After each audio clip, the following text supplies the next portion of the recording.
Leadville, Colorado, November 1879. Elevation 10,152 feet. The mining camp sprawled across a wind-scoured valley where winter arrived in September and didn't leave until May. Settlers who'd survived their first season knew the brutal arithmetic of high-altitude cold. A standard cast-iron stove burned through a cord of wood every 10 days, and even then you woke to ice in your water bucket. If you find value in these forgotten survival techniques, hit that like button and subscribe. We're uncovering the engineering genius hidden in frontier wisdom. Thomas Kivela arrived that autumn with nothing but a pack mule, surveying tools, and a reputation for eccentricity that preceded him from the Montana camps. Within a week, he'd staked a modest claim and begun constructing a cabin that would make him the laughingstock of Frozen Creek. What did this Finnish miner understand about thermodynamics that educated men with proper stoves and insulated walls had missed? The answer would rewrite how an entire mining district survived the winter of 1879 to 1880. The first settlers to see Kivela's construction site gathered at Murphy's dry goods store with identical expressions of disbelief. Daniel Bradley, a mason who'd built 17 fireplaces across the camp, shook his head slowly. "He's building the firebox at shoulder height," Bradley told the assembled miners. "The flue drops down through the masonry before it exits near the floor. It's completely backward." The design violated every principle Bradley had learned in Pittsburgh. Heat rises. Every child knew that. You built your firebox low, your flue high, and you let natural convection do the work. Kivela's design seemed to fight against physics itself. But Kivela continued, unmoved by the growing crowd of spectators. His firebox sat 4 feet off the ground, embedded in a massive structure of local sandstone that he'd been hauling from a quarry 3 miles south. The stones weren't decorative facing. Each piece weighed between 40 and 80 pounds, and he was setting them in thick beds of clay mortar mixed with sand from Calico Gulch. "Finnish ignorance," Bradley pronounced. "He'll freeze to death before Christmas, and we'll be salvaging that stonework for a proper hearth." What the experienced mason couldn't see, what none of them could see, was that Kivela had spent 6 winters in the copper mines of Michigan's Upper Peninsula, where Finnish immigrants had perfected heating systems for climates that made Colorado look temperate. The upside-down configuration wasn't ignorance. It was 4 generations of thermal engineering condensed into a structure that looked primitive but performed like nothing the American frontier had ever seen. Kivela's walls rose slowly, 14-inch logs chinked with moss and clay. But behind the interior logs, he was building something else, a second wall of stone, 18 inches thick, that created a thermal mass chamber between the firebox and the living space. The hot exhaust gases, instead of rushing straight up a chimney and taking all their heat with them, were forced to travel down through this stone labyrinth, surrendering their energy to 4,200 pounds of sandstone before finally exiting through a flue opening just 8 inches above the floor. "Smoke's going to fill that cabin like a kiln," predicted James Thornton, who'd operated a pottery works in Ohio before the Silver Strike. "That downdraft will never create enough draw. Basic physics." The other miners nodded. Thornton understood kilns and airflow. If an educated potter said it wouldn't work, it wouldn't work. By mid-November, Kivela had completed his upside-down stove, though calling it a stove undersold what he'd actually built. It was a heating system, a carefully engineered balance of firebox geometry, flue pathing, and thermal mass that occupied one entire corner of his 16 by 20 cabin.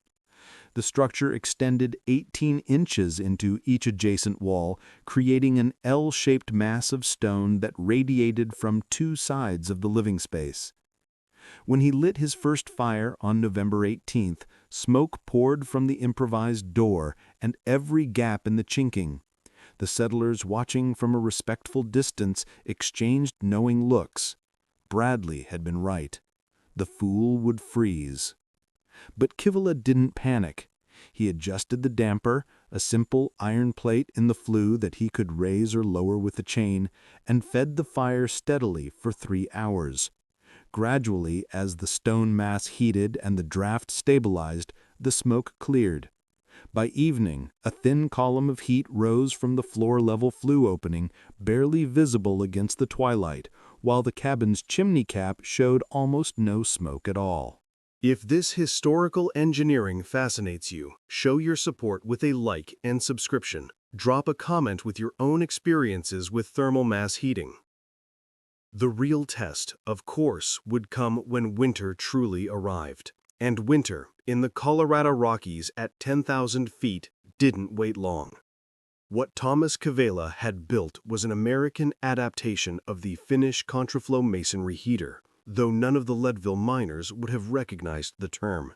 In Helsinki and Tampere, these structures heated manor houses and workers' cottages alike, some of them operating continuously for 50 years on a fraction of the fuel required by American cast iron stoves. The principle was simple, but the execution required precision that most frontier builders lacked or dismissed. In a conventional stove, combustion gases reach temperatures between 800 and 1100 degrees Fahrenheit, then rushed up a chimney and into the atmosphere within minutes. The stove itself, whether cast iron or sheet metal, heated quickly but held almost no thermal mass.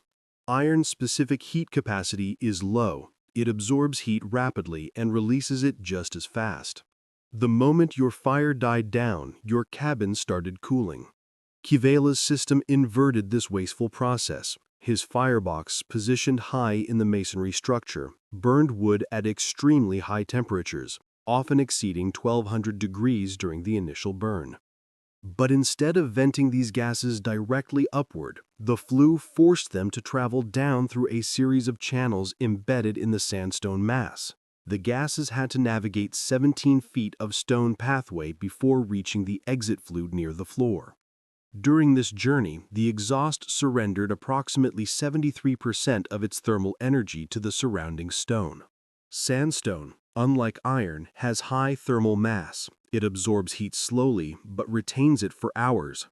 The 4,200-pound structure Kivela had built could store enough heat from a 2-hour burn to warm his cabin for 12 to 14 hours. Daniel Bradley examined the completed structure on November 20th, 2 days after Kivela's first successful fire. Despite his skepticism, professional curiosity had brought him to Frozen Creek with a measuring tape and notebook. The firebox volume is too small, Bradley noted, measuring the interior dimensions. 18 inches deep, 22 wide, 16 high. You can't fit enough wood in there for a proper overnight burn. Kivela, who spoke English with a thick accent that made some miners dismiss him as uneducated, explained with the patience of a man who'd had this conversation before. Small firebox burns hotter. Hot fire makes complete combustion, less creosote, more heat into stone. Big firebox makes lazy fire and sends heat up chimney. He gestured to the stone channels. This stone, she remembers the heat. Your iron stove, she forgets in 1 hour. Bradley didn't argue, but his notebook recorded the word inefficient 3 times on that page. The technical superiority of Kivela's design rested on 3 principles that wouldn't be formally documented in American heating engineering until the 1920s. First, combustion efficiency. The small, well-insulated firebox forced wood to burn at optimal temperatures for complete combustion. Less smoke meant less wasted fuel and cleaner exhaust. Second, heat extraction.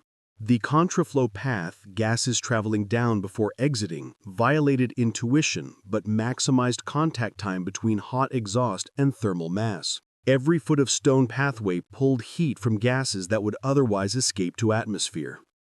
Third, radiant heat distribution. The massive stone structure, once heated, radiated warmth in all directions. Unlike convective heat from a metal stove, which created hot zones near the stove and cold zones in corners. Radiant heat from masonry created even temperatures throughout the space. James Thornton, the former potter, understood thermal mass better than most. He'd built kilns that held heat for days, but he couldn't reconcile the downdraft design with his experience. In a kiln, you want heat to rise and collect at the top, he explained to other miners. Forcing it downward fights natural convection. He's created a system that has to work harder to move smoke. What Thornton missed was that Kivela's system didn't rely on natural convection during the burn. It created its own draft through temperature differential. The intensely hot firebox created powerful upward pressure, but the only available path was through the stone channels. Once gases cooled enough while traveling through those channels, they became denser than the hot gases still in the firebox, creating a continuous flow that pulled fresh air into the combustion chamber. The system was self-regulating. The hotter the fire, the stronger the draft.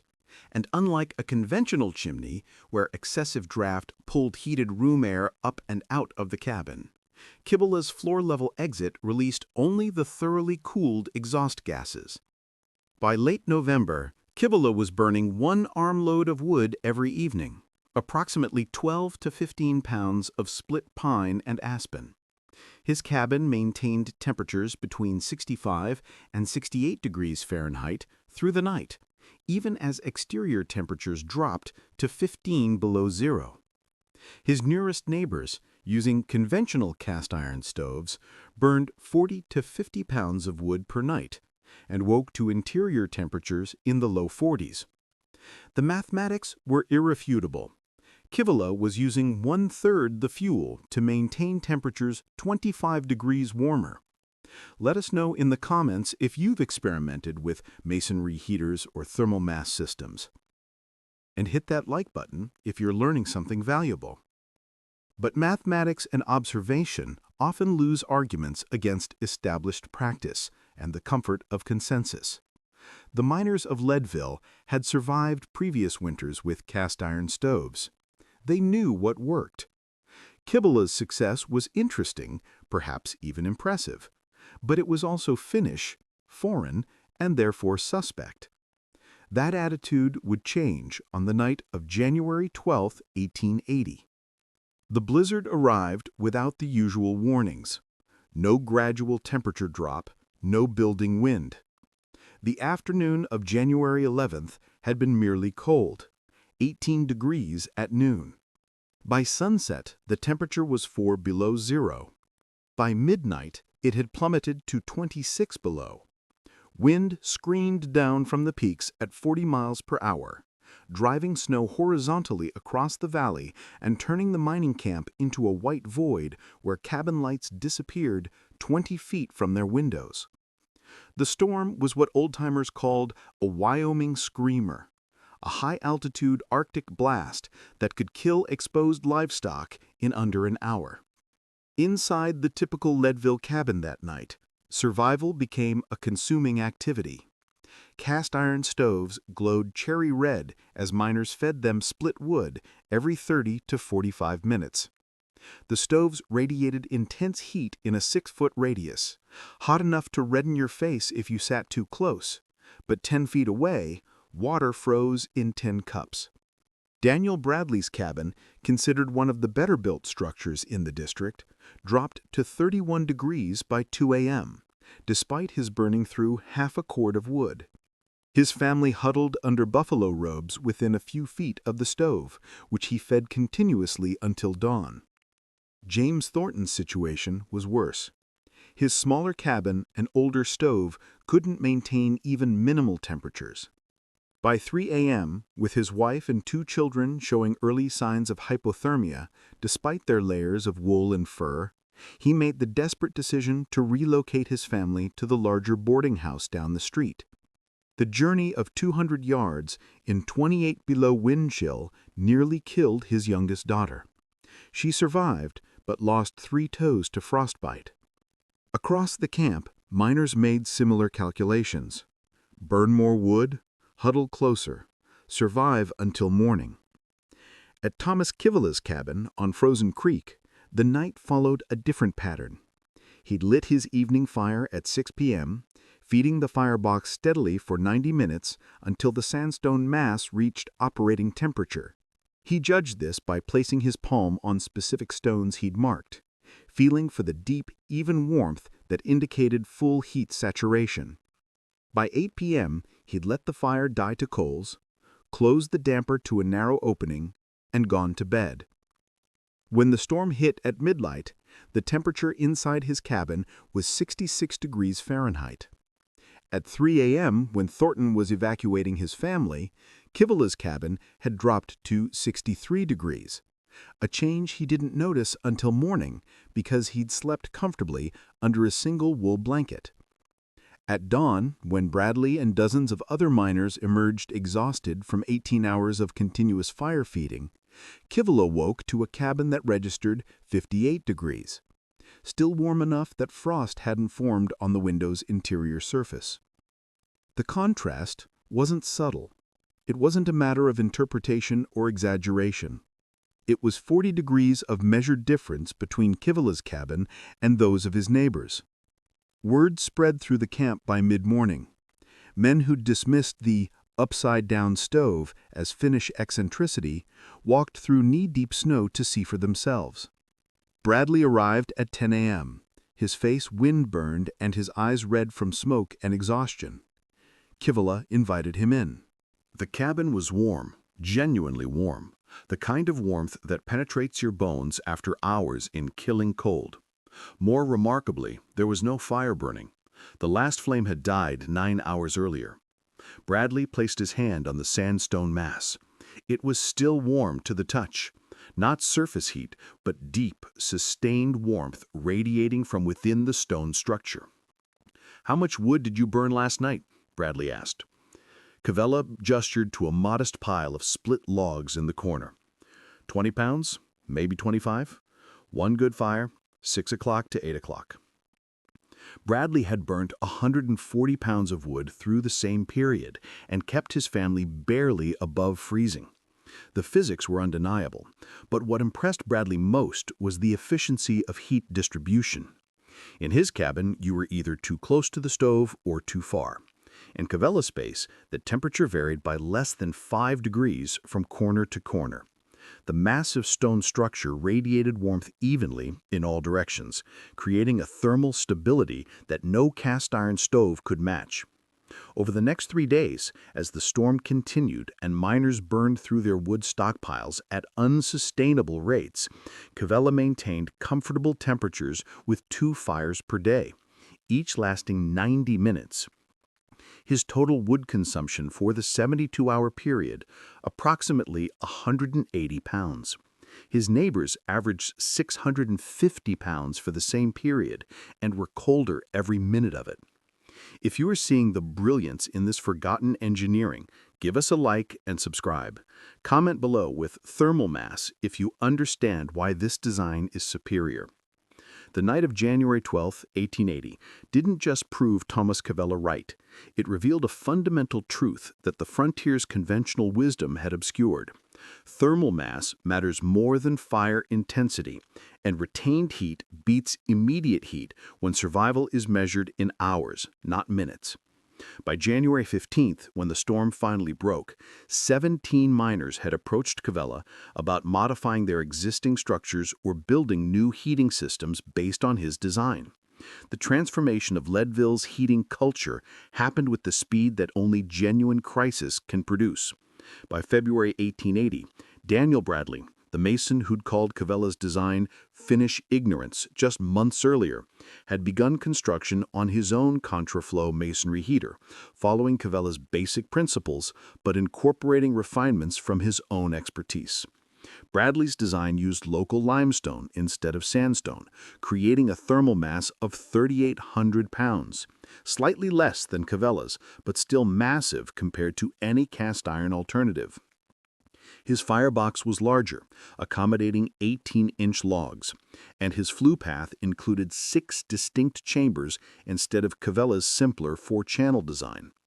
The first test fire in Bradley's cabin, conducted on February 23rd with a gathering of curious miners as witnesses, maintained indoor temperatures of 64 degrees for 11 hours after the fire died. Bradley burned through approximately 18 pounds of split pine. His old cast iron stove would have required 60 pounds for the same thermal performance. He publicly credited Cavella with the fundamental design, a gesture that carried weight in a community where professional reputation mattered intensely. Word spread beyond Leadville. By spring 1880, mining camps across the Colorado high country were hearing stories about the Finnish heaters that had changed winter survival in the region. Some accounts exaggerated the performance. Stories of cabins staying warm for days on a single fire circulated, though the reality was more modest but still impressive. James Thornton, whose daughter had nearly died in the January blizzard, documented his own conversion in letters to family in Ohio. One letter, dated March 1880 and preserved in the Western History Collection at Denver Public Library, described his newly completed masonry heater. "We fired the contraption yesterday evening and maintained comfort through the night without additional fuel." Sarah remarked that for the first time since arriving in this territory, she woke warm. The stones, which seemed an excessive labor during construction, justify themselves in a single winter storm. By the winter of 1880-1881, 43 cabins within 50 miles of Leadville had incorporated some version of the contraflow masonry heater design. The variations were substantial. Some builders used granite, others stacked soapstone. Some created elaborate multi-chamber flue systems, others stuck to simpler paths. But the core principle remained consistent: high-temperature burn, long flue path, massive thermal storage. The fuel savings were measurable and economically significant. In a region where cordwood cost $12 to $16 depending on distance from timber sources, a heating system that reduced consumption by 60 to 70% paid for itself in a single winter. The labor to build a masonry heater was substantial, 120 to 200 hours of skilled stonework, but the return on that investment was immediate and ongoing. Thomas Cavella characteristically didn't capitalize on his innovation. He never patented the design, never charged for consultations, never even kept records of who'd copied his work. When asked by a visiting journalist from Denver why he'd shared the design so freely, his response was practical. Warm neighbor is good neighbor. Cold neighbor comes asking for wood. The masonry heaters of Leadville operated successfully for decades. Some structures, reinforced and maintained, remained functional into the 1920s. Bradley's limestone heater heated his family's cabin for 17 winters before a renovation replaced it with a more conventional system, a decision his son later described as trading reliability for convenience. The larger lesson, of course, extended beyond heating efficiency. The miners who dismissed Cavella's design hadn't been stupid or ignorant. They'd been operating from a reasonable framework: conventional wisdom, established practice, and the comfort of consensus. Cast iron stoves worked. Everyone used them. The technology was familiar, available, and proven. What they'd missed was that proven and optimal aren't synonyms. Their stoves worked, but they worked wastefully, requiring constant attention and consuming resources at rates that made winter survival a grinding battle against fuel depletion. Cavella's upside-down stove looked wrong because it challenged fundamental assumptions about how heat moves and how fires should be built. It violated the intuitive principle that heat rises, therefore fireplaces should be low and chimneys high. It seemed to fight against physics. In reality, it fought against nothing except waste. It worked with physics, not against it, harnessing principles of thermal mass, radiant heat, and controlled combustion that were well understood in other cultures but had been lost or ignored in the American frontier's rush toward industrial standardization. The Finnish immigrants who brought these techniques to Michigan's copper country and Colorado's silver camps weren't introducing revolutionary technology. They were preserving knowledge that was centuries old. Heating systems that had evolved through generations of Scandinavian winters where fuel conservation wasn't an economic preference, but a survival necessity. This is the power of preserving traditional knowledge. If this story resonated with you, honor it with a like and subscribe to our channel. Comment below with your own experiences of ancient wisdom proving itself against modern skepticism. The story of Thomas Keevill's heating system is ultimately a story about intellectual humility. It's a reminder that dismissing unfamiliar techniques as primitive or ignorant often reveals not the inadequacy of those techniques, but the limitations of our own understanding. Somewhere in Colorado's high country, buried under modern renovations or collapsed into foundations, remnants of those contraflow masonry heaters still exist. They're not museum pieces or historical curiosities. They're evidence that the frontier's greatest innovations often came not from educated experts with formal training, but from immigrants and outsiders who brought different knowledge systems to new challenges. The miners laughed at the upside-down stove until the night it saved lives. That pattern, mockery, followed by grudging respect, followed by widespread adoption, repeats throughout history whenever traditional knowledge confronts contemporary certainty. The lesson isn't that old ways are always better. It's that assuming they're always worse is a dangerous form of arrogance that costs us both knowledge and, in the case of Leadville's winter of 1880, nearly cost lives. Thomas Keevil built a heater. But what he really demonstrated was that wisdom doesn't expire just because it doesn't arrive wrapped in familiar packaging.